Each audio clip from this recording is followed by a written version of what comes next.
Meanwhile, the Queen's oak coffin has reached the Palace of Holyrood House in Edinburgh. The journey to the Scottish capital of Edinburgh from the Balmoral Castle took nearly about 6 hours, and the coffin was accompanied by the Earl of Dalhousie and the Minister of Cratty Kirk. At its arrival at the palace, the Queen's cottage received a guard of honour by the King's bodyguard for Scotland as it entered the palace.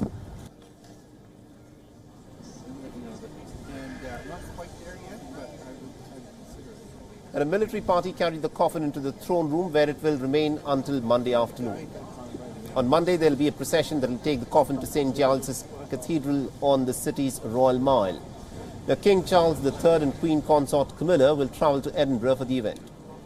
On Tuesday, that is the 13th of September, Queen's coffin will be flown by the Royal Air Force to London. It will be kept in the Buckingham Palace for the day, and then on Wednesday, that is the 14th of September, the coffin will be transported from the palace to the Parliament's Westminster Hall on a gun carriage. It will lie in the state for 4 clear days, from Wednesday until the morning of her funeral on the 19th of September. And people will be able to walk past the coffin to pay their final respects to the late monarch. And then on the final day, that is the 19th of September, the Queen's coffin will be taken from the Westminster Hall to the Westminster Abbey for a state funeral. World leaders and several top dignitaries are expected to attend the event, and the funeral will mark the end of 10 days of national mourning in Britain.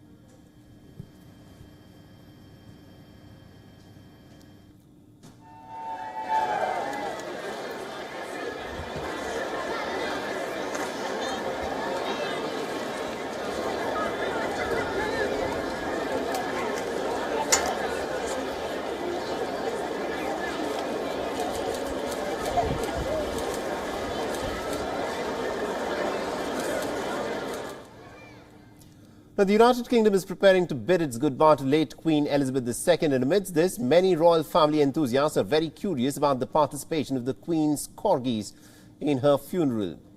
Now, the Queen was known to be surrounded by her flock of squat corgi dogs on a regular basis. Her beloved corgi dogs even had a cameo along with James Bond during the opening ceremony of the 2012 London Olympics. Now, according to the American Kennel Club, Elizabeth's relatives also owned corgis. Elizabeth received her very first corgi when she was just 18 years old, and her first corgi was named Susan. And they got attached pretty soon, and Susan even accompanied the Queen on her honeymoon with Prince Philip.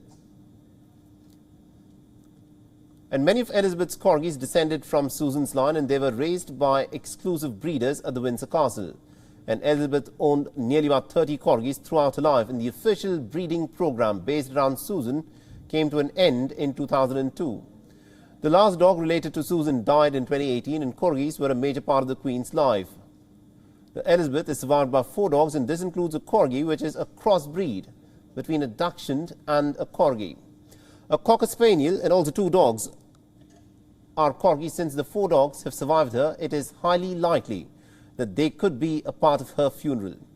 Now, this will not be the first such incident either. Previously, mourners at the funeral for Edward VII were led by his fox terrier called Caesar. He was the Queen's great-grandfather.